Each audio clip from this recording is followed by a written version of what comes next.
Olá, cá estamos nós ainda mais uma vez gravando para o nosso canal Guia dos Perplexos e na série Nos Caminhos de Jesus, Rei Davi. Esse será o quinto. Esse vídeo terá uma certa peculiaridade. Eu quero que ele seja bem esclarecedor. Então vou fazer tudo muito devagar, vou evitar fazer comentários que fujam da linha diretiva do vídeo e, portanto, quem viu os outros, acredito que neste terá um aclaramento. Muito bem. Então, a primeira coisa que nós vamos falar, que nós falamos já no vídeo anterior, é o caráter histórico da Bíblia. Então, nós encontramos sempre em toda a Bíblia essa parte onde se fala dos livros históricos. E a partir daí, nós temos Josué e a conquista da Palestina. Muito bem. Não são livros históricos, no sentido que nós damos hoje a história. Então, veja, nós temos que ser bastante, vamos dizer assim, equilibrados e tolerantes com aquilo que os antigos consideravam história. Na verdade, houve povos que escreveram história. Os egípcios escreveram história, os sumérios, acádios, assírios e caldeus escreveram história, mas quando eles escreviam a respeito das suas sagas, que são epopeias, romances épicos, como a descida de Estar aos infernos para os sumérios, como o dilúvio universal para sumérios, acádios, caldeus, quando eles escrevem Gilgamesh, que era um épico babilônico famoso, então aí eles caem em uma outra visão de história que nós teremos de compartilhar para poder ler a Bíblia vendo os defeitos, os acréscimos, as interpolações, as contradições, os erros, vendo isto, mas não permitindo que isto nos impeça de ver a camada histórica que está desde o Gênesis até o Apocalipse.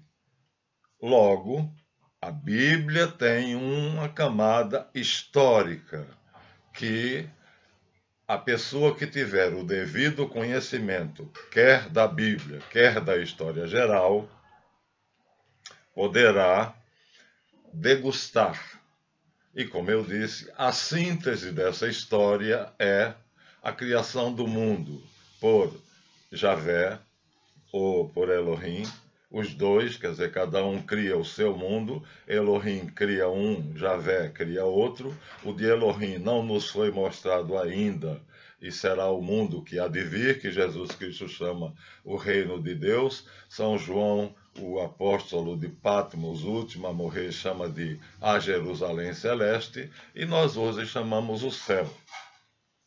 Está lá, escondido em Deus, esperando o momento de manifestação. Nenhum de nós, a não ser Jesus Cristo, conhece esse universo que está em uma dimensão completamente inacessível ao ser humano, para o qual Jesus retornou, de onde ele foi criado, de onde ele saiu para vir cumprir a sua missão terrestre e para onde ele retornou depois de tê-la cumprido. Segundo a crença de nós católicos apostólicos romanos, para lá ele levou também sua mãe imaculada, na festa que a igreja celebra como a Assunção de Nossa Senhora. Nunca se diz que Nossa Senhora morreu, mas sim que ela tinha adormecido. Então, a história da dormição da Virgem é muito antiga e há lugares na tradição dos padres da igreja, quer dizer, dos patriarcas dos 400 anos iniciais e dos papas, que diz que Maria Santíssima, mãe de Jesus, foi criada antes do tempo, ou seja, no mundo de Elohim, onde Jesus também foi criado com o nome de Reshit para os judeus e com o nome de Yeshu, que é erroneamente pronunciado Yeshua, mas isso é outra história. Eu vou continuar chamando de Yeshu e até dizer a vocês por que os judeus deturparam Yeshu para Yeshua ou Yeshua. Então, segundo os padres da igreja, que é assim que nós chamamos aqueles santos que, vamos dizer, eram candidatos ao martírio, porque nos 300 anos iniciais ser cristão era ser candidato ao martírio. Porque era só ser descoberto, era jogado aos leões, era amarrado num poste e tocado fogo, ou era lançado aos gladiadores. Pois bem, é a literatura dessa época que comenta que Maria foi criada por especial favor, já que ela seria a mãe de Jesus, que tem infinitos méritos diante do Deus Pai, El, Eli, Eloá, Elohim, Ilu, Ilá ou Alá. Esse é o verdadeiro Deus. Javé é um Deus secundário que foi criado para fazer o mundo, no qual nós estamos, no qual Jesus encarnou, saindo de lá do céu, mas ele diz: eu sou aquele a quem o Pai ungiu e enviou. Então houve uma cerimônia naquele universo criado por Elohim, El, e depois da criação de Yeshu, ou Reshit, como falam os rabinos judeus. Então, a alma espiritual, Jesus viveu em alma espiritual naquela criação sublime que nós não temos ideia. Paulo diz, mente alguma imaginou, olho algum viu, pensamento algum formou, ideia daquilo que Deus reservou para aqueles que o amam. Então está escondido, mas Jesus viveu lá, segundo o site das Testemunhas de Jeová, bilhões de anos, se bem que a gente vai usar a palavra evo, já que o ano, o tempo e o espaço só serão criados por Javé, quando ele criar o seu pequeno mundo. Né? Javé é um anjo, como nós dissemos, que recebe poderes especiais. A maneira como isso aconteceu é miticamente descrita na luta de Marduk com Tiamat. De qualquer forma, para fazer com que Moisés transformasse aquela multidão de escravos do Egito em um povo, El, que é um Deus bondoso, manso, pacífico, igual a Jesus, ele é o Deus Pai de Jesus Cristo, e Jesus diz, quem vê a mim vê o Pai, eu e o Pai somos um. Agora você compare Jesus com o Deus de Moisés, com o Deus de Josué, e você vai ver que são de fato dois deuses diferentes. Logicamente, naquele universo criado por Elohim, poeticamente descrito, no princípio Deus criou o céu e a terra, que eu tenho de memória as palavras originais em hebraico, Bereshit bara Elohim et hashamayim vet haeretz. É nesse universo criado por Elohim que Yeshu é criado. Ele é uma criatura, portanto, não é Deus no mesmo sentido que o Ain Sof Aor, El. El é Deus em existência, é Deus em substância, é Deus em essência.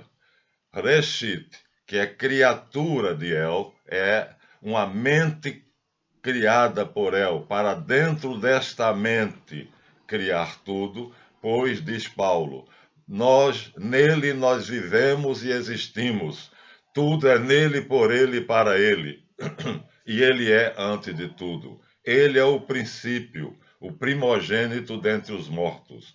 Portanto, no princípio Deus criou o céu e a terra, quer dizer, em Reshit, no aí é dentro. E a primeira criatura que foi criada no princípio é o eterno feminino, que se encarna depois, um pouco antes de Jesus, que se chamará Miriam, em hebraico, ou Maria, mas que não traz as reminiscências do lugar onde viveu. Ela não sabe o que existe lá, conscientemente ela não tem essa ligação. Yeshu tem. Ele está mentalmente ligado, ou seja, aquele que era, diz Santo Agostinho, tornou-se aquele que não era, sem deixar de ser o que era. Ou seja, Yeshu, aquele que era, que existia desde o princípio, sendo ele próprio o princípio, tornou-se aquilo que não era, um ser humano de corpo e pescoço, sem deixar de ser o que era. Então, ele foi criado em alma espiritual, tendo existência e substância divinas, ligado hipostaticamente ao Verbo de Deus, ao Sof. Portanto, ele tem natureza humana e natureza divina, diferente de Maria. Maria não tem natureza divina, ela já é criada em Reshit, mas no universo de Elohim. Portanto, no princípio, dentro de Reshit. Enquanto que nós esperamos até que Deus, a Santíssima Trindade, o Ain Sof Yaor, ou o Pai, o Filho e o Espírito Santo, se dignem criar os anjos, e tendo criado os anjos, tornou um anjo extremamente poderoso, que se chamou Yahvé, o sendo, enquanto que El, quando se identifica, ele se identifica como sendo o sou, Eié, Asher, Eié. Eu sou o ser, absoluto, incriado, sem princípio nem fim. Eié, Asher, Eié. Eié, eu sou, Asher, aquele que, Eié. Eié, Asher, Eié. Eu sou o ser. Ego imita onta. Eu sou o ser absoluto, enquanto o nome Javé significa ele é o sendo, ele é o que se torna.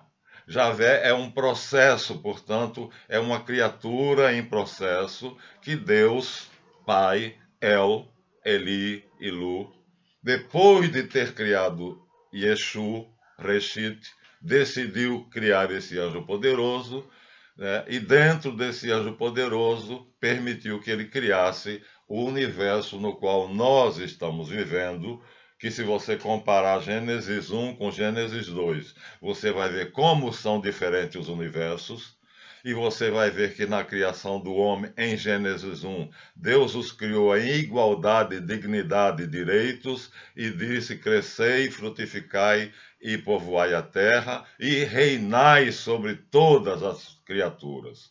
Eis que eu vos dou tudo sob vossas mãos. Portanto, tudo é vosso domínio. Enquanto que aqui, em Javé, ele nos cria para ser agricultores e pastores. A ideia inicial já é essa. Quando Javé criou o céu e a terra, não havia ainda chovido, pois não havia ainda quem lavrasse a terra e a cultivasse. E quando Javé cria o homem, que ele dá o nome de Adam, ele cria especificamente, nomeadamente para cultivar e guardar. Guardar de quê? Da serpente que ele vai criar. E isso eu vou mostrar a vocês, que Javé criou o mal. E também para quê, além do mais? Para cultivar.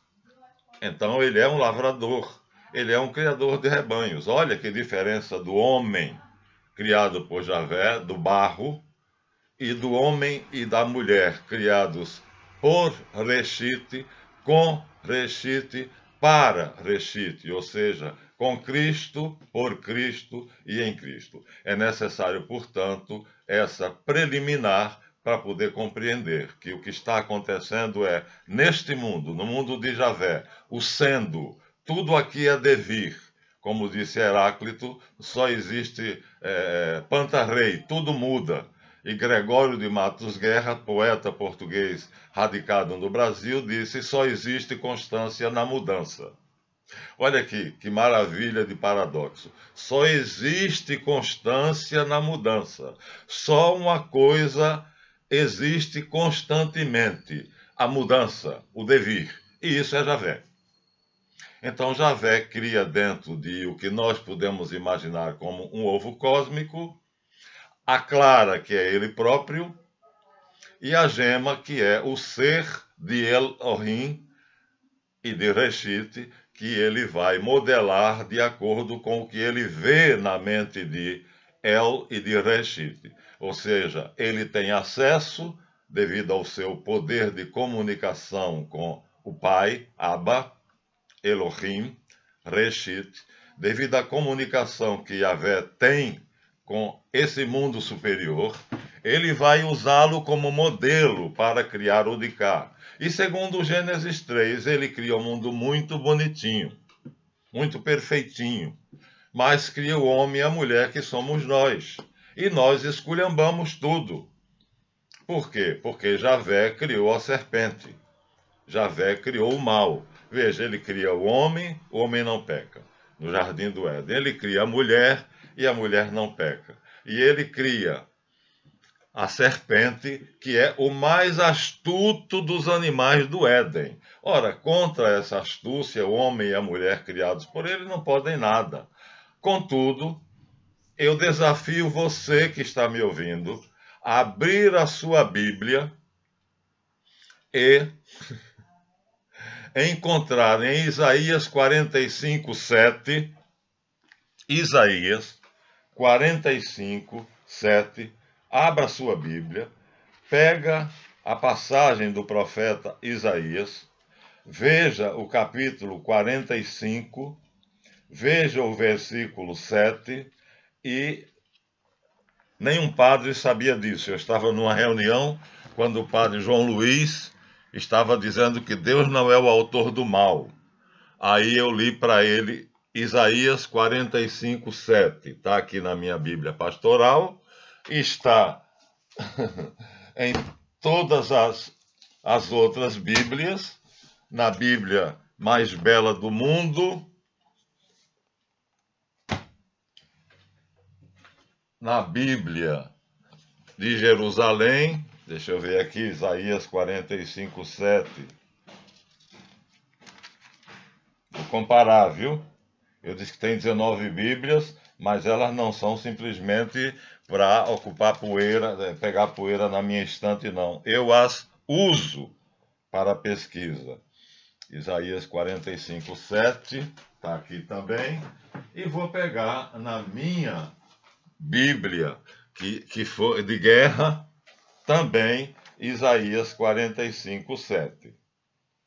Então, Esdras, Neemias, Crônicas, Salmos, Juízes, Ruth, Reis, Levítico, Josué, onde é que escondeu-se Isaías aqui? Isaías, pronto. Então, tem depois de Eclesiástico, ou Sabedoria de Jesus Ben Sirac, e aqui eu estou em Eclesiástico ainda, e aqui eu já estou em Isaías 27, mas eu quero o 45. Isaías 45, 7. É o que eu quero. Pronto. Então eu tenho 3 Bíblias. Eu não vou pegar essa daqui, porque abrir essa Bíblia aqui em Isaías 45, 7 vai ser um trabalho de Hércules, porque cada volume dela é isso aqui. Então, o volume dos profetas eu teria que procurar e tal. Então, na minha Bíblia de guerra, está escrito assim, 45. Os triunfos de Ciro. Assim afirma Yahvé a respeito de Ciro, seu escolhido.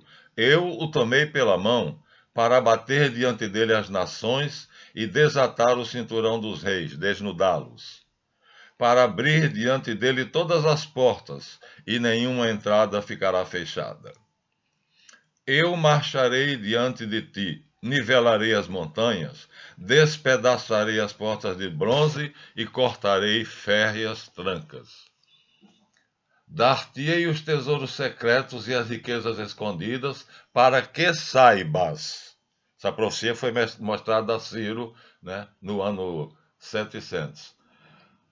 Que eu sou Yahvé, o Deus de Israel, que te chamou pelo nome, por causa do meu servo Jacó, e de Israel, meu escolhido, chamei-te pelo nome e te dei um renome, embora não me conhecesses. Agora vem a passagem, ou seja, Isaías aqui chama Ciro de meu filho e o chama pelo nome, antes de Isaías estar nos testículos de Ciro, está nos testículos do pai dele. E se impressionou sobremodo Ciro, que libertou os hebreus do cativeiro da Babilônia. Agora vem o que eu quero. Eu sou Javé e não outro, fora de mim não há Deus. Eu te cingirei, se bem que não me conheças, a fim de que se saiba do Oriente ao Ocidente que não há outro fora de mim. Sou eu Javé e nenhum outro, que criou a luz e formou as trevas. Autor da prosperidade e criador da desdita. Está errado. Está errado. No original hebraico, desdita, traduzido aqui, desdita, é Raá. E Raá quer dizer mal. Mal, M-A-L. Então, se chegarmos aqui agora na Bíblia Pastoral, vamos direto ao 7, não vamos mais falar de Ciro, e diz... Eu sou Javé e não existe outro. Eu formo a luz e crio as trevas. Igual. Eu sou o autor da paz e crio a desgraça. Está errado. Ra não é desgraça, é o mal. Ainda temos outra? Temos. Temos uma outra aqui. E nessa outra aqui, que é a Bíblia de Jerusalém, que deveria estar a tradução certa, 45:7, diz: eu formo a luz e crio as trevas, asseguro o bem-estar e crio a desgraça. A mesma coisa da Bíblia Pastoral. Mas vocês me permitem desaparecer um minuto?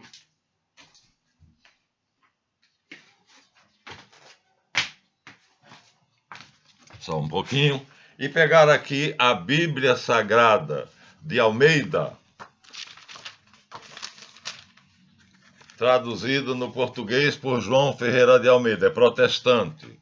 E aí, se eu pegar essa Bíblia de João Ferreira de Almeida e eu for procurar Isaías 45:7, já está marcado nela, ó. Eu já deixei marcado para não fazer aqueles vexames. Então vamos direto ao ponto. 45:7. Para que se saiba até o nascente do sol, até o poente, que além de mim não há outro. Eu sou Javé e não há outro. Eu formo a luz e crio as trevas. Faço a paz e crio o mal. Eu, Javé, faço todas essas coisas. Então, na tradução de João Ferreira de Almeida, protestante, nós temos a tradução correta, que se a gente for pegar a Bíblia hebraica, eu peguei a hebraica original, e a palavra em hebraico é Raá, que quer dizer mal. Só Ferreira de Almeida traduziu certo. Por quê? Porque repugna a nossa mente achar que Deus criou o mal, mas é Javé, não é El. Então vejam como é importante essa distinção dos dois deuses, porque só El é o Deus verdadeiro, o Deus e Pai de nosso Senhor Jesus Cristo, em que há toda a plenitude do ser. Eié, Axé, Eie, e eu sou o ser, ego imita onta, o ser absoluto, Javé é o devir, é o sendo. Uma coisa é um Deus que é o ser, e outra coisa é um Deus que é o sendo. Então, que vergonha, né? Eu diria que vergonha. Então, eu sou católico, eu tenho aqui uma Bíblia católica,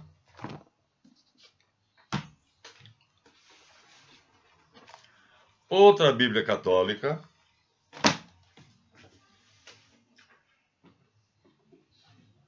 outra Bíblia católica afamada, a Bíblia de Jerusalém, e nenhuma delas teve a coragem de traduzir do original como está. Entretanto, o protestante pastor João Ferreira de Almeida, na sua Bíblia Sagrada, revista e atualizada, a segunda edição, editada pela Sociedade Bíblica do Brasil, não se pejou e seguiu o figurino.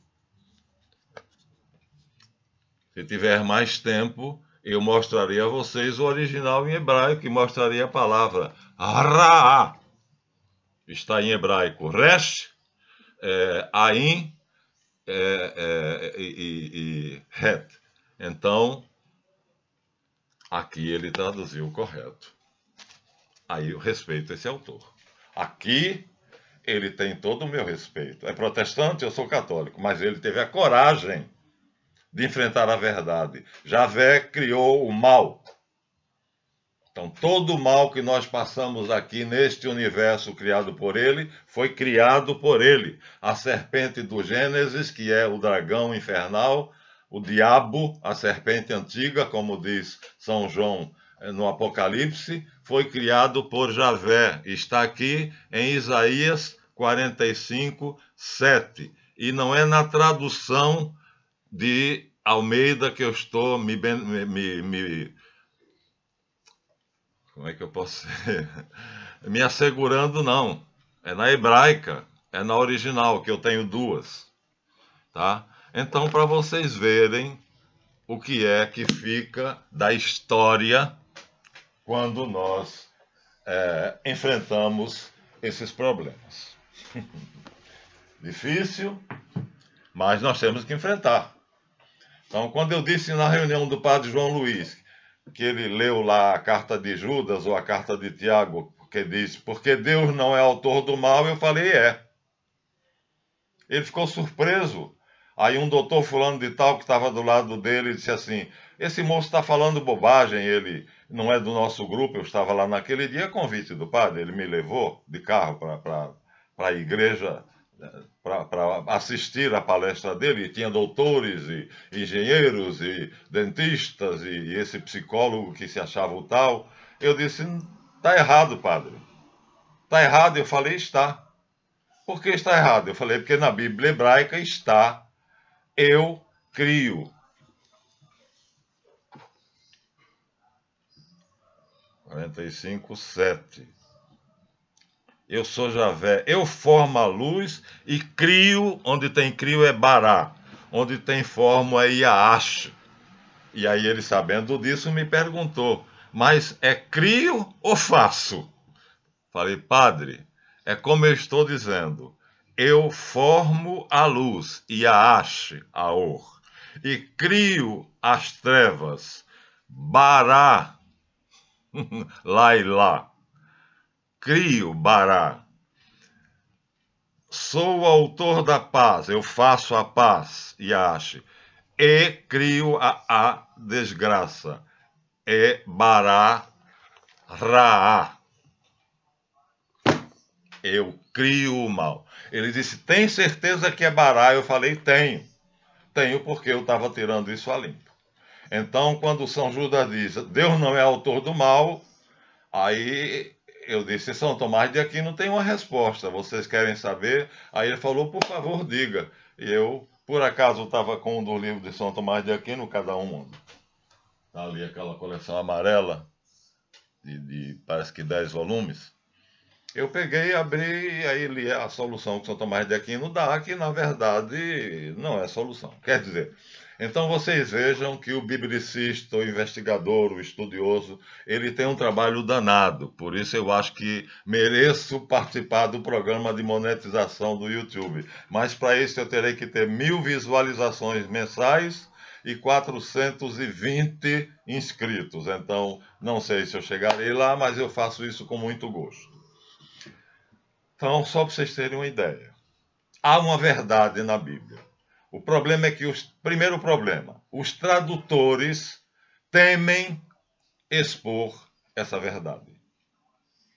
Um dos tradutores que coloca hebraico-português só o Pentateuco é Meir Matila Melamel, onde eu consulto frequentemente. Mas lá não tem Isaías, porque é só o Pentateuco. Então eu tive que ir a Tanakh, a hebraica completa, porque lá tem Isaías.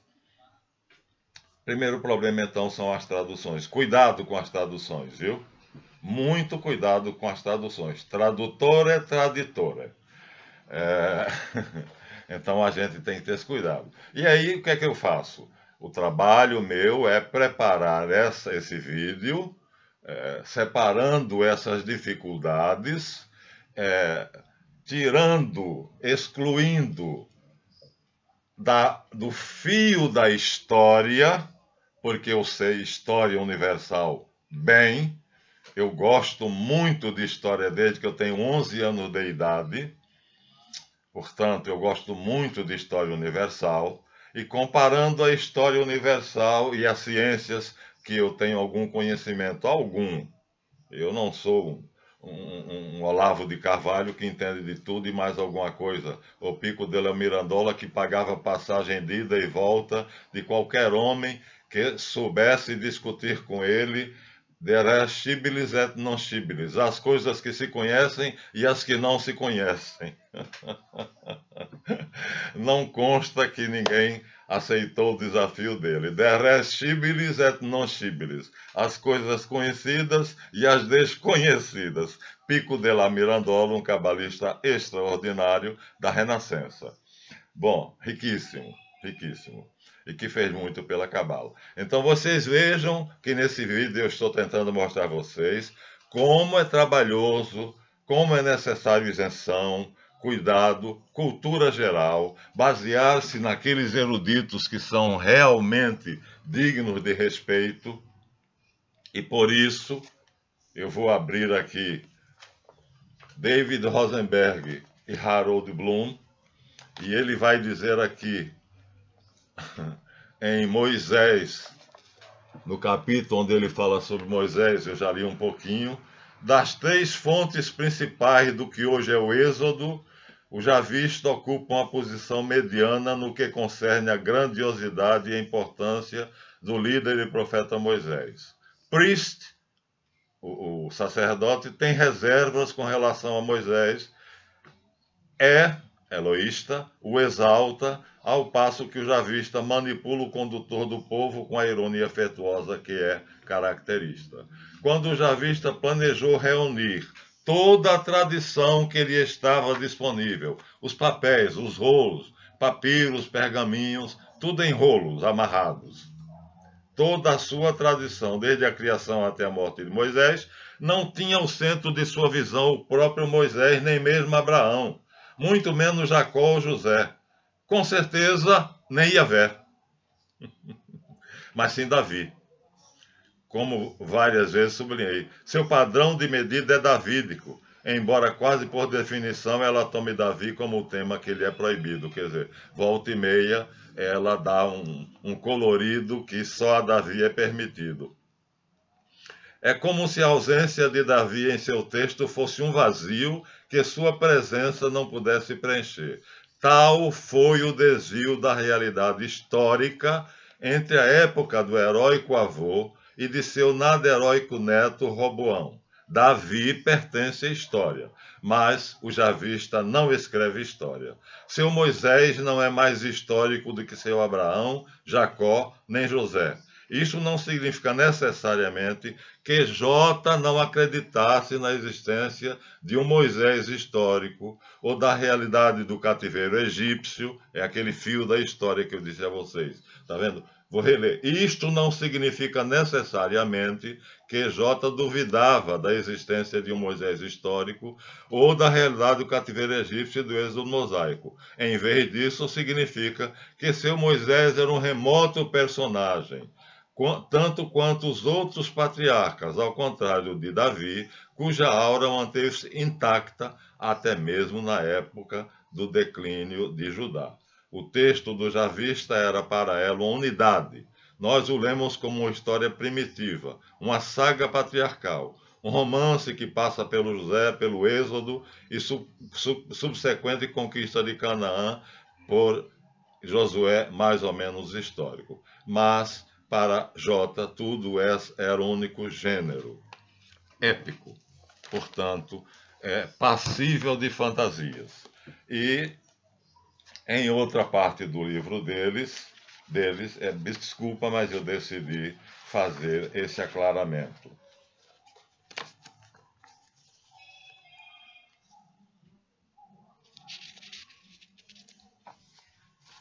As fontes. Sem a ideia das fontes, nada feito.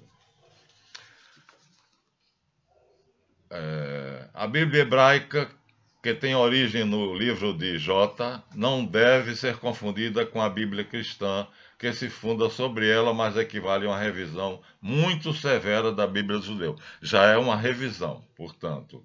Os judeus chamam de Tanakh as suas escrituras sagradas, um acrônimo de 3 partes da Bíblia. T de Torá, ensinamento, lei, também conhecida como os 5 livros de Moisés ou Pentateuco, Neviim, os profetas, e Ketubim, os escritos.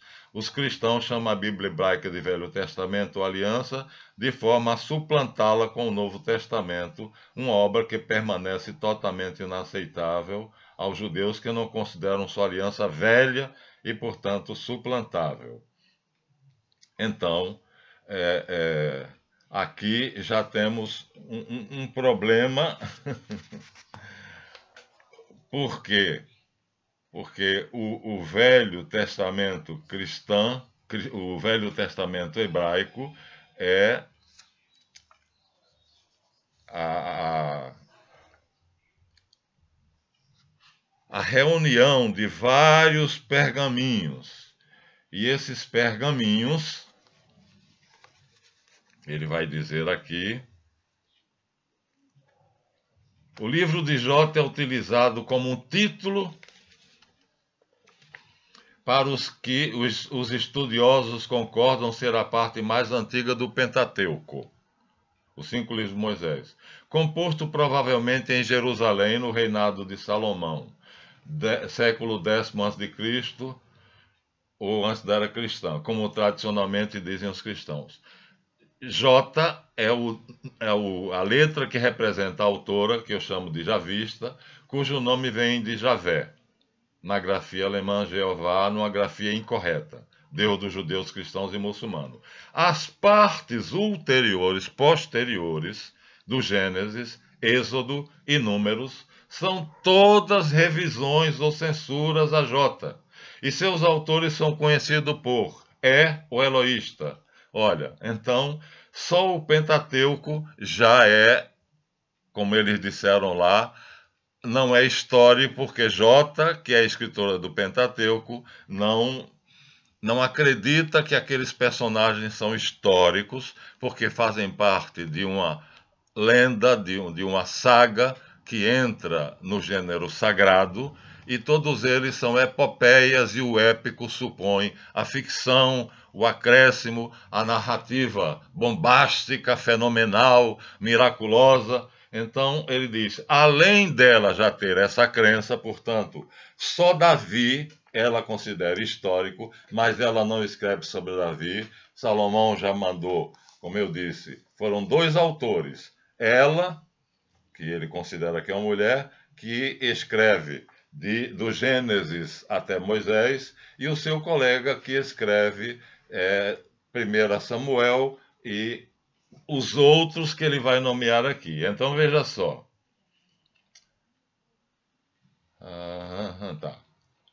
As partes posteriores do Gênesis, Êxodo e Número são todas revisões ou censura a J, e seus autores são conhecidos por o Eloísta, de Elohim, nome plural usado para designar Deus.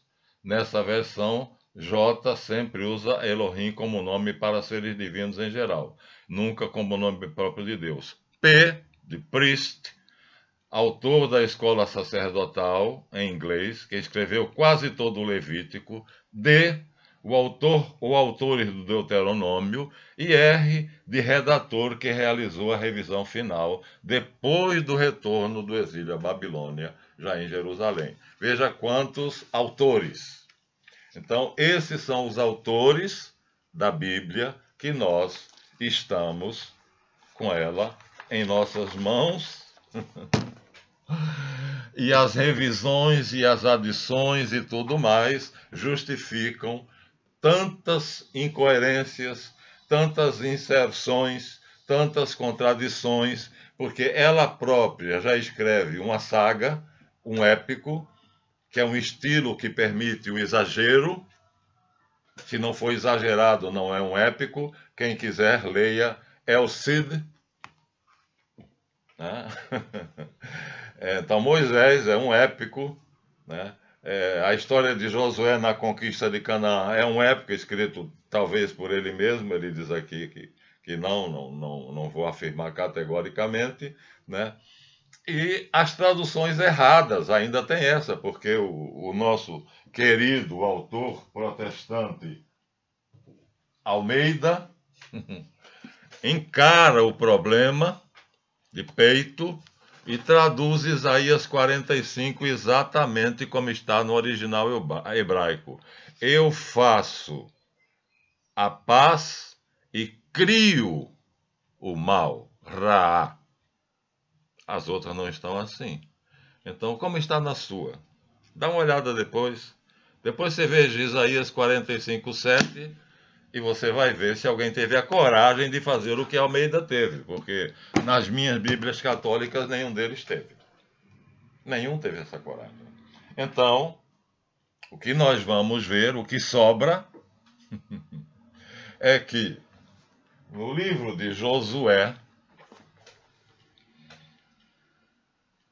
mas no livro de Josué, que é uma saga, é um épico, é lógico que não se pode esperar a verdade. Então, eu queria dizer uma coisa a vocês, um segredinho, e eu acho que não vou encerrar esse vídeo sem dizer, tá? Mas, para não perder o fio da meada, então, se a gente pega o livro de Josué, vai encontrar o título pomposo de livros históricos. Onde é que está? Livro de Deuteronômio, já é o final do Pentateuco. Vamos para frente, Deuteronômio. E aí nós encontramos aqui, vê, pomposamente, livros históricos. Belíssimamente, na minha Bíblia mais bela do mundo, que é aquela maravilhosa obra de arte. Será que é o 3? Lá vou eu fazendo aquilo que eu disse que não faria. Colocar uma coisa... Aqui nós temos crônicas, que já são consideradas histórias. Provavelmente será nesse. O livro que vai ter o livro de Josué.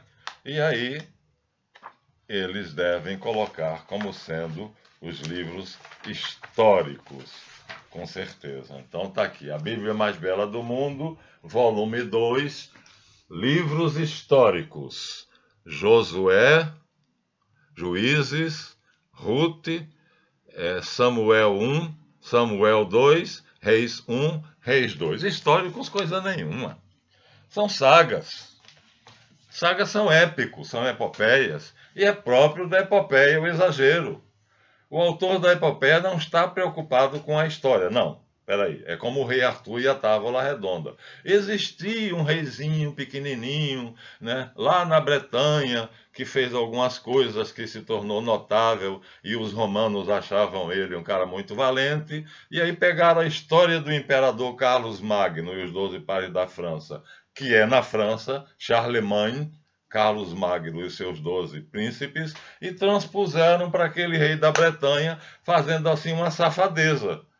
Quer dizer, o inglês foi safado, porque pegou a história verdadeira. Eu tinha este livro, está em PDF na web, você pode baixar e ler. História do Imperador Carlos Magno e os 12 pares da França. Na verdade, ali é que você tem a história de Arthur, dos 12 cavaleiros, da espada Excalibur, só que os ingleses, safados, plagiaram, pegaram essa história verdadeira de Carlos Magno, que um notário da corte copiou, porque ele era imperador da França, e do reino romano, o Sacro Império Romano Germânico, e transplantou para aquele reizinho pequenininho da Bretanha, e aí o que nós conhecemos é Arthur, né? O inglês, a Excalibur, e vai lá o Merlin, que não existiu, porque Carlos Magno era católico e ia lá querer um feiticeiro do lado dele, ele ia enfiar a espada na barriga dele e acabou-se o Merlin. Então, imagina vocês o que é então o rei Arthur e a Távola Redonda. É um reizinho pequenininho que tinha muita coragem e ajudou muito os romanos a conterem os gauleses, atuais franceses, porque ele era bretão e sempre houve uma rusga entre os bretões ou ingleses e os gauleses ou franceses. Eles pegaram esse reizinho e posteriormente, né, depois do ano 800, porque Carlos Magno nasce e vive no ano 800, lá pelo ano 1000, 1100, na época das cruzadas, fizeram os romances de cavalaria e os franceses na província, nas províncias do sul, né? Então aqui tem a escola dos trovadores, Marsella, pegaram a história com H do imperador Carlos Magno e os 12 pares da França e colaram na vidinha medíocre de Arthur, o Bretão. E aí nós temos todas aquelas belezas, aqueles livros maravilhosos, aquelas sagas lindíssimas, e temos Guinevere, e temos o cavaleiro que tinha a armadura de prata, que é Galahad, e vai por aí afora, e a busca do Graal. Nada disso existiu. Tudo isso fantasia e ficção. Mas é um épico. É permitido fazer isso, só não é permitido fazer a sacanagem de pegar um épico francês, que é feito em termos bastante históricos. Se você quiser, baixe e leia em PDF. História do Imperador Carlos Magno e os 12 pares da França. Eu tive como livro na minha mão. Li, reli, tresli. Era a minha delícia. Então, para mim é fácil distinguir uma coisa da outra, mas a história de Arthur e a Távola Redonda vai ter que ser feita como eu estou fazendo a Bíblia. Uma linha da história de um reizinho pequenininho e medíocre, mas que para os romanos era útil, e a verdadeira história de um cristão magnífico que se achava a reencarnação de Davi. Não aceita a palavra reencarnação não, hein? Como era católico de verdade mesmo. Então, mas ele achava que Deus tinha trazido outro rei, Davi, para a terra, para espalhar agora não mais o nome de Javé, mas o nome de Jesus. Em vez de Javé, Yeshua. Então, e ele também morre velho, com 76 anos na cama, apesar de ter lutado uma batalha por ano. E é lindíssima. A saga de Carlos Magno é lindíssima. O cavaleiro Roldão, o Rolando, que era o maior dos seus generais, equivaleria justamente a Galahad. Mas não vestia armadura de prata, coisa nenhuma. Então, meus amigos, é isso aí. O trabalho é profícuo, o trabalho é profundo, o trabalho é exigente, né? Vocês veem a simples palavra M-A-L em português, mal. tradutor protestante que fez a primeira Bíblia em língua portuguesa na Holanda, se não a Inquisição o queimava, João Ferreira de Almeida, pastor evangélico, enfrenta a dura realidade e diz que Javé criou o mal. Eu, Javé, sou o único, não há outro. Formo a luz, Yaash, Aor, e crio as trevas, Bará, lá e lá. Faço a paz e crio o mal. Nenhuma das minhas Bíblias, só não sei na Bíblia mais bela do mundo, citar também essa, mas não dá para... E agora procurar isso aqui, né? Pelo amor de Deus, ó. São 6 livros desse tamanho. Qualquer hora dessas eu procuro. Mas, então, nós temos um trabalho extremamente difícil. Como estudioso de história geral, eu tenho claramente a linha da história dos povos. História, com H. E aí, como crente, eu tenho os épicos bíblicos, inadequadamente chamados livros históricos, e eu vou agir como pastor Ferreira de Almeida. Se é pau, se é pedra, se é pão, se é queijo. Isso não abala a minha fé, porque a mensagem de Deus está na linha histórica da Bíblia, do livro sagrado. Os ornamentos não afetam a mensagem. A mensagem é o livro, é o meio. Agora, descobrir a mensagem é o que eu estou tentando fazer com vocês. Tirando esses ornamentos, mostrando a vocês, para vocês não cometerem o mico de ficar discutindo com um ateu ou com um erudito maçom espírita que tenha grande cultura e pagando o mico, tentando defender que Davi conquistou Jerusalém à força, à espada, e Joabe foi o primeiro a matar um hierossolomitano. Sabia que quem nasce em Jerusalém se chama hierossolomitano. Talvez seja uma boa questão aí para os programas do Faustão e da SBT. Então, e aí Joabe se tornou príncipe comandante do exército, né? Nada disso aconteceu porque Davi entrou pacificamente em Jerusalém e nós vamos provar isto.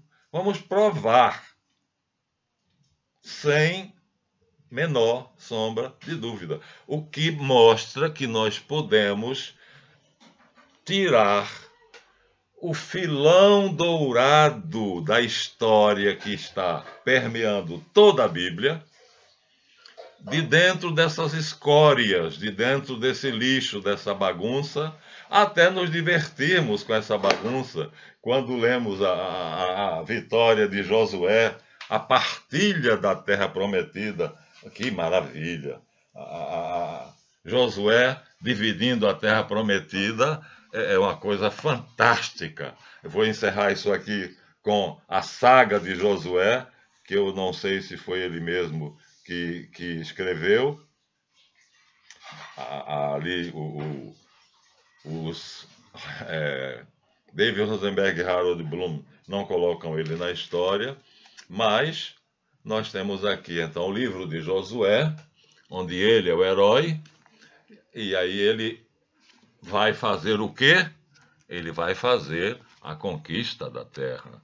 Moisés mandou e ele vai fazer tudo como Moisés mandou, diz aqui. E aí entra na terra prometida, vamos fazer uma leitura assim rápida. Entra na terra prometida,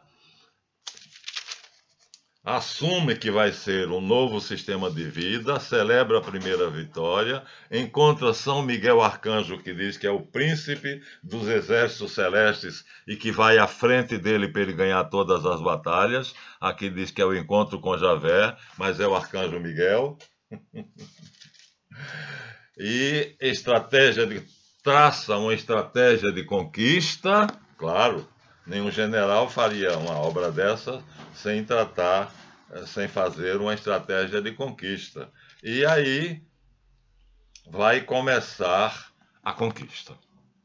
A primeira é capítulo 10 do livro de Josué, Adonisadeque, rei de Jerusalém, soube que Josué havia tomado Rai e a consagrara ao extermínio, que havia tratado Rai e seu rei como fizera com Jericó e seu rei, que os habitantes de Gabaon tinham feito aliança com Israel e viviam no meio dos israelitas. Adonisadeque, esse é um tsadeque, viu? Ficou apavorado, pois Gabaon era uma cidade grande, como as cidades reais. Então Adonisedeque, rei de Jerusalém, aqui nem havia Jerusalém, o nome era Jebus, enviou mensageiros ao rei de Hebron, Roã, a Farã, rei de Jarmute, a Jafe, rei de Laquis, e a Dabi, rei de Eglon. Subam até aqui e me ajudem, precisamos derrotar Gabaon, porque essa cidade fez aliança com Josué. E aí aqui fala que ele venceu e cortou os dedos dos pés de Adonisadeque, que era, na verdade, o rei de Jebus, pois Jerusalém não existia. O primeiro nome da cidade era o nome da tribo, que veio da Babilônia, Jebuseus, assim como veio de Ur dos Caldeus, Abraão, e o rei dos Jebuseus. Quando se encontra com Abraão? No ano 2000, ele agradece a El Shaddai pela vitória de Abraão e abençoa Abraão, e a El Elyon, ele agradece a El Elyon, e Abraão agradece a El Shaddai, quer dizer, o Deus dos dois era El. Então, o Sadeque vem da Babilônia, capital, que são Jebuseus, e Abraão, que vai ser o hebreu, vem de Ur, tudo dos caldeus. E aí, aqui começa por Josué conquistando Jerusalém. Quantas vezes Jerusalém foi conquistada, pelo amor de Deus, se quando Davi entrou lá, foi um pacto. E aqui diz que ele conquistou Jerusalém e cortou os dedos de Adonisadeque, escrito em outro lado Adonibezeque. Mas deixemos isso para lá. Então, já isso aqui já é duvidoso, porque fala de Jerusalém e a cidade era Jebus, onde o rei Jebuseu, que tinha sempre o título de Tzadek, que quer dizer justo, reinava. Na época de Abraão, é Maleque Tzadek, que a gente chama Melquisedeque. E aqui nós temos a partilha da terra. Olha que coisa maravilhosa que Josué fez. Conquistou Canaã e aí vai dividir a Transjordânia. Primeiro, dando à tribo de Ruben a sua porção. Depois, a tribo de Gad. Depois, a tribo de Manassés. Depois, a oeste do Jordão, ele ultrapassa o Jordão e dá parte de Caleb. Depois, dá a terra da tribo de Judá. Os calebitas tomam Hebrom por conta própria. Quais são as cidades ocupadas pela tribo de Judá? Não nos interessa. Depois, entrega a parte que cabe à tribo de Efraim, no 16. Depois, a tribo de Manassés, 17, Manassés. Depois, a tribo de Benjamim, são 11 tribos. E ele está dando aqui um pedaço a cada uma, viu? Tá acelerado. Depois, a tribo de Simeão, a tribo de Zabulon, a tribo de Azer, a tribo de Neftali e, finalmente, a tribo de Dan, que aí a coisa pega. Eu vou aproximar o mais possível para vocês verem a tribo de Dan. Na verdade, 260 anos depois, os danitas estavam procurando terras perto da Síria, do território sírio, porque, diz a Bíblia no livro dos Reis, não tinham recebido nenhuma parte da terra que Josué tinha conquistado. E o mapa que nós mostramos a vocês na verdade, só mostra 5 tribos que receberam a partilha da terra. Quer dizer, a terra foi partilhada apenas com 5 tribos. Então, é duro, mas nós temos que enfrentar essa verdade. A verdade acima de tudo. Então, aqui nesse quadrado aqui, ó, tem a terra de Canaã. Não, desculpa. Aqui é o Egito. Aqui, ó, tem a terra de Canaã. Tá vendo? No meio aí o Rio Jordão, o Mar da Galileia. E nós vamos encontrar em algum lugar aqui a tribo de Dan. Exatamente aqui. Vou aproximar de vocês. Aqui nós temos a tribo de Dan. Aqui. Que não aconteceu. Logo, o trabalho é grande, o trabalho é profícuo, o trabalho é muito detalhado, mas acho que já disse a vocês o que eu queria dizer hoje. Fica o segredinho de Moisés para outro dia, porque já temos 1 hora de gravação e eu não vou exceder 1 hora. Aqui colocamos por que as coisas acontecem tão devagar, porque os vídeos terminam se multiplicando e porque esse já será Rei Davi 5. Porque tem muita coisa ainda para dizer, mas acho que eu aclarei mais, dei mais confiabilidade na Bíblia. Há um fio de ouro ao longo dela inteira, com a mensagem divina. E aos ornamentos, as fantasias, as ficções, as contradições que nós podemos expurgar, basta ter conhecimento. Não é para qualquer um. Por isso, quando Lutero disse que devia traduzir a Bíblia para o alemão para que todo mundo pudesse ler, mas não entende. Erasmo de Roterdã, príncipe dos humanistas, riu. Quando disse, vou traduzir a Bíblia para o alemão, para que todo alemão possa ler a Bíblia em sua língua. O pastor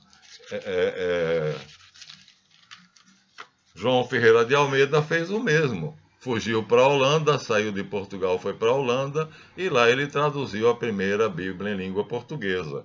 E agora a questão é se basta botar uma Bíblia dessa debaixo do braço, ir para a praça e ficar lá gritando feito um bobo, se tem tudo isto que nós estamos mostrando aqui a vocês. Não é pouco conhecimento, não é muito conhecimento, muito discernimento. Não é só conhecimento, é conhecer e discernir. Então, Dan não foi conquistado por Josué. Jerusalém não foi conquistada por Josué, porque nem existia ainda. Ainda era Jebus. Nem foi por Davi, que na época se chamava, quando Abraão passou por Melquisedeque, o rei de Salém desceu, era Salém. Jebus primeiro, depois Salém, depois Jerusalém. Então, é fácil quando se sabe. Desculpem, não quero me parecer arrogante, mas estou apenas dizendo a vocês que é um crime pegar um livro desses, colocar na mão de qualquer um e abrir uma garagem, como tem aqui na frente. Aqui na frente de onde eu moro tem uma garagem onde o senhor, que acho que tem mal a 4ª série, pega uma Bíblia, bota debaixo do braço e prega ali às quartas e aos domingos. Me perdoe. Acho que... Coitado. Quem vai para lá... Mas como não é a erudição que salva, é a fé. Aclarei? Está mais claro? Viram o trabalho que vocês estão fazendo junto comigo? Viram como é um trabalho digno, um trabalho necessário para poder se valorizar este livro maravilhoso, conseguindo ver além das sombras que cobrem a verdade histórica? É assim que nós daremos esse vídeo, o número 5, e ainda não tocamos nos segredos de Davi, que assim como Moisés tem um segredo que eu vou falar para vocês no próximo vídeo, Davi tem vários segredos. Por isso estou demorando, porque é enrolada. Davi fez um rolo dos diabos para poder fazer o que ele achava que era correto fazer. Mas ele fez de boa intenção. Mas fez. Primeiro, o trato com o rei de Jerusalém, o chefe da família de Sadeque, que o escritor do livro dele, que era o segundo escritor da corte, colocou uma guerra, onde derrubaram os muros, feriram, mataram, escalpelaram, e na verdade ele sentou na mesa junto com o Adoni-Sadeque, que era o rei de Jerusalém. Agora ele dá oficialmente esse nome, Davi, nomeia Salém de Jerusalém, e os dois fazem juntos um trato que vai ser respeitado e que vai ser, daí para frente, a linha da história bíblica vai se basear toda nesse trato entre Sadeque e Davi. É assim que aconteceu historicamente. Nada de batalha, nada de guerra, nada de morte, nada de sangue. Eu espero que eu tenha feito um bom trabalho. Acho que esse vídeo não acrescentou muito ao que vocês esperavam sobre Davi, mas mostrou que Josué não é o herói que se descreve ali, é uma saga poética, e aquela divisão de Canaã é um mito, nunca aconteceu. Basta ler o livro dos Juízes para vocês verem quantas guerras nos 40 anos de paz eles ainda tiveram que travar. Já nos Juízes, Josué morto, vem os Juízes.